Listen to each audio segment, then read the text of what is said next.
andan tanto tiempo. No, dijo amigues, no, lenguaje inclusivo, no. Para visibilizar un reclamo que estamos teniendo los estudiantes, que es que sale del proyecto de ley, hay pocas diputadas que están indecises. Es clave que nosotros los jóvenes también nos cuidemos. Nadie es más piola por no usar el barbijo en la calle o por ponérselo mal. Los pibes, las pibas, les pibis podemos ser parte de enfrentar esta pandemia.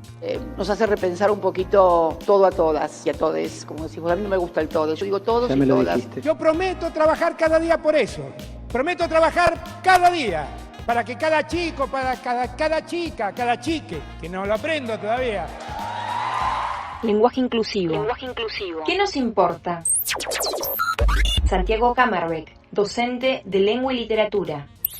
El lenguaje inclusivo surge como respuesta de un movimiento general a lo que es la distinción de género dentro de nuestra lengua. Nuestra lengua, si bien dice que tiene términos neutros, basa su estructura, sus significados, basa un montón de elementos en las distinciones de género. Tiene artículos, tiene sustantivos de acuerdo al género de la persona a la que uno se refiere, y lo que pasa es que más allá de esa diferenciación tiende a ser sexista. ¿En qué sentido?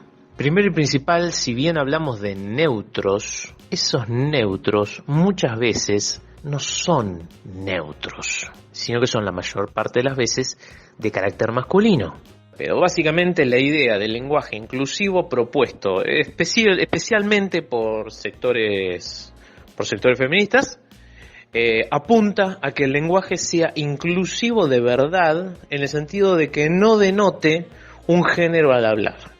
Si yo digo los alumnos, estoy hablando, ¿sí?, en masculino. Si bien ese es el neutro y todos dicen, sí, pero es que ya tenemos un neutro. No, estoy diciendo los es masculino. Simplemente está estipulado por una regla de hace muchísimos años que ese es el neutro. Entonces, el lenguaje inclusivo, ¿sí?, parte como una respuesta para cambiar una de las bases de nuestra sociedad, que es la lengua. Porque a nosotros nos define la lengua. Nosotros estamos definidos por la lengua. Uno puede estar a favor o en contra.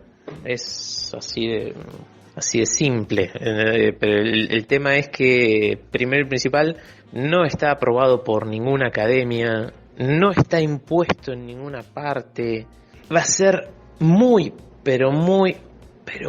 difícil que esto llegue a aplicarse como algo aceptable en todos los niveles de la sociedad. Esta amenaza al lenguaje español de la que todos hablan, primero y principal, si se llega a aplicar, no hay nada que nosotros podamos hacer para evitarlo. Nada.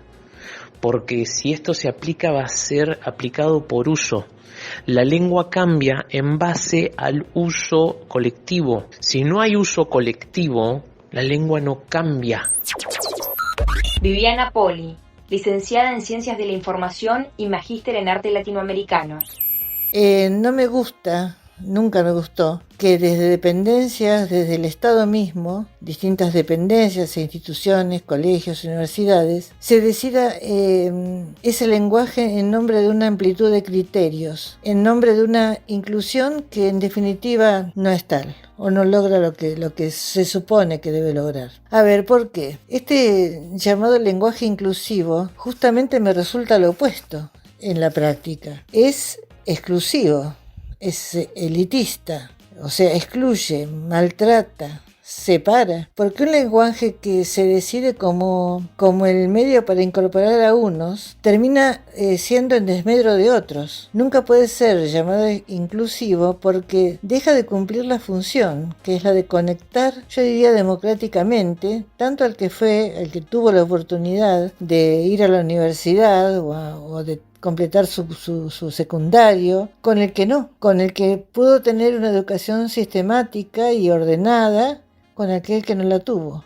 Por lo tanto, es como decir, es para algunos, pero no para todos. En realidad se asemeja más al habla de un grupo que, no sé, pretendería, yo diría, lavar culpas propias y ajenas. Es decir, hacerse cargo, pero en forma, yo diría, un tanto coercitiva, para tapar realidades con eufemismo, ¿no? Con un forzamiento de la palabra cotidiana, la que es conocida, la adquirida dentro de la o fuera de la educación formal, y ese habla al que se acusa de elitista y patriarcal, se le opone este otro, que también deja gente afuera, que excluye, que decide por sí mismo, que se imponen ordenanzas, en circulares, en comunicaciones oficiales. ¿Para qué? Para que quede precisamente oficializado, o sea, por imposición. Yo me pregunto qué pasa con los viejos. Quien lo habla a la vez que califica al hablante, yo diría que hasta lo condena, ¿no? Lo hace sentir como que no es parte de ese todo. Le recuerda, no sé, que pertenece a esa parte con la que seré generoso y paciente para escuchar, pero que no es la habitualidad que pretendo. Y yo pregunto, ¿no? ¿Quién decide cuál es esa habitualidad? A ver, veamos. Yo no quiero justificar lo que digo en función de mis años de docente, aunque debo reconocer que por supuesto influye, sobre todo a la hora de encontrar que muchos de los que se empeñaron en hacer del lenguaje algo propio, que les había sido, no sé si la palabra retaseado es la correcta, retaseado por la vida, diría yo, por menores posibilidades, porque venían del campo patagónico, que es un campo que es duro, que exige mucho trabajo, y a veces los silencios tienen prioridad. Ese alumno y alumna que los tuve, que vinieron preocupados porque querían ampliar su manejo del lenguaje, si me pusieran delante y me dijeran, ¿por qué lenguaje empiezo? ¿Qué les digo? Que empiecen por cuál, que aprendan primero cuál. Ese que tuerce y recontrarretuerce, por ejemplo, la letra E de una palabra que no está dentro del vocabulario habitual de estos chicos. Una E pobre y retorcida que se le hace decir a los mismos que intentan imponerla, que todavía no pudieron aprenderla ni ellos mismos y que por ahora sale y se escucha como si fuera un jeringoso. ¿A qué le digo a estos chicos que le den prioridad? ¿A la lengua madre o a ese lenguaje que realmente es ideológico, que pretende lavar culpas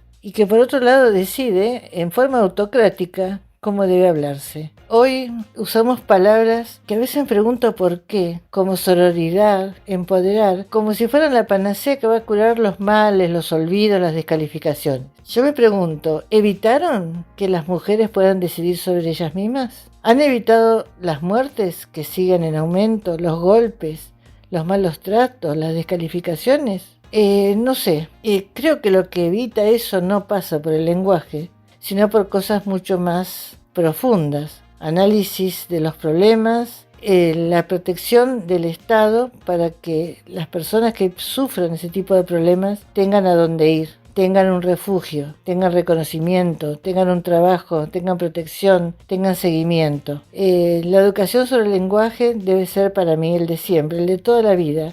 Ese es el que nos unifica, el que hace que el viejo, el chico, todos puedan entenderlo. Lola Sánchez, periodista y escritora. En el marco de los debates que se están generando en Argentina y en el mundo en cuestiones de género, el lenguaje inclusivo ocupa un lugar singular. Pensemos que las mujeres y las disidencias vimos nuestros derechos contemplados en la agenda hace poco, entonces no es una trayectoria de visibilización tan larga como quisiéramos, no lleva tanto tiempo, entonces todavía estas cuestiones generan reacciones, generan oposiciones, pero aparecen también como una manera de preguntarnos el origen y el contexto de muchas cosas que naturalizamos. El lenguaje inclusivo es una forma de poner en jaque una de las estructuras que sostienen las violencias machistas, y la más importante, que es el lenguaje. ¿Por qué digo la más importante? Porque es la más sutil, es en la que menos reparamos, entonces tiene un poder simbólico impresionante. Hay muchos que creen que no hace falta señalar el género en el lenguaje, porque a fin de cuentas todos sabemos que cuando decimos hombre, humanidad, nos referimos a hombres y mujeres, y disidencias en todo caso, algunos creen que no. En teoría todos sabemos que chicos se refiere a chicos y chicas, incluso cuando tenemos un grupo donde hay más mujeres que varones, pero hay que pensar en la historización y hacer una contextualización de dónde viene el lenguaje. No hay que olvidar que es una invención humana, y ha sido no solo una invención humana, sino del hombre en masculino. porque han sido ellos quienes han sentado las bases del lenguaje, de las leyes, de la historia, a pesar de que después hubo muchísimos aportes de las mujeres que todavía están luchando para que se visibilicen. Si vamos, por ejemplo, a uno de los textos fundamentales que nos sitúan en un hito histórico como la Revolución Francesa, donde se buscaba que hubiera más derechos para todos, entre comillas, vemos, por ejemplo, la Declaración de los Derechos del Hombre y del Ciudadano, que se redactó en 1789, pero en este momento decir los derechos del hombre y del ciudadano era literal. Por eso muchas filósofas tuvieron que salir después de este texto a escribir los derechos de las mujeres y las ciudadanas. Porque en este momento, cuando se hablaba del hombre, se hablaba de manera literal, porque la mujer no estaba situada como sujeto político, mucho menos como sujeto lingüístico, en la esfera pública. Entonces, a pesar de que hoy sí lo está, y con deficiencias, reitero, esta historización nos permite darnos cuenta de que si bien hoy tenemos una visión diferente del lenguaje, sus orígenes muestran algo muy diferente. Sus orígenes muestran un sesgo de clase, un sesgo de género, un sesgo de raza, con muchos tintes que continúan hasta el día de hoy. Otra condición que me parece fundamental entender es que en cualquier estudio lingüístico se acepta, casi por regla general y en los autores más resonados de la lingüística, que el lenguaje evoluciona. Y el lenguaje evoluciona no tanto por decisión de los académicos, por decisión de la RAE, por decisión de quienes lo estudian, sino por el habla, por el uso que hacen los hablantes de una lengua. Entonces es entendible, es esperable, es deseable también que el lenguaje cambie, porque eso da cuenta de muchísimos cambios sociales. Entonces, desde este sentido empezamos a entender que el todes o el todos y todas tiene un sentido político. Está marcando un camino diferente por parte de la sociedad y está marcando una necesidad que es la de visibilizarnos en el lenguaje, entendiendo que el lenguaje no es inocente y es profundamente político. Político en el sentido de que marca relaciones, marca un estatuto social, marca poder, marca quiénes van a ser nombrados y quiénes no. Por ejemplo, cuando los hombres escuchan hablar de nosotras, de todas, las mujeres solamente, hay una cuestión de exclusión, de por qué a mí no me nombran.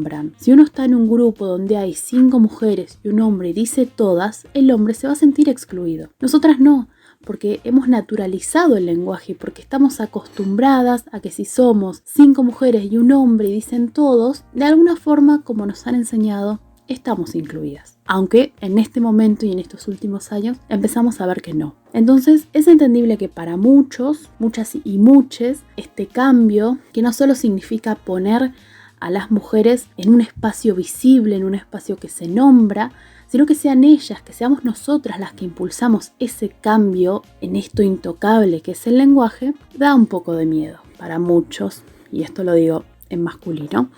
También tiene que ver mucho con no querer aceptar una realidad que ya está acá, que es la realidad de las jóvenes, la realidad de las pibas, la realidad de las mujeres, de las disidencias, que estamos cambiando la historia. Si vamos a una cuestión más profunda, es muy difícil todavía saber si el punto definitivo del cambio está en la E o en la X o en la O o en la A. Realmente es un debate que está en pañales, como muchos otros temas, pero que tiene aportes de en muchos sentidos diferentes todos los días, lo cual hace que sea un debate valiosísimo. No desestimo a quienes usan el lenguaje inclusivo, sí creo que utilizarlo solamente en esta función lingüística, sin, digamos, efectuar ningún cambio en la realidad más material o la experiencia, no es suficiente. Como no usarlo tampoco nos hace automáticamente reproductores de la violencia machista, porque se puede tener otras prácticas. También creo que es un momento excelente para abrir este debate, para dejar de pensar que el lenguaje es inocente, para empezar a nombrarnos de la forma que podamos, porque no creo que sea del todo el fin de la discusión, creo que es más bien el inicio.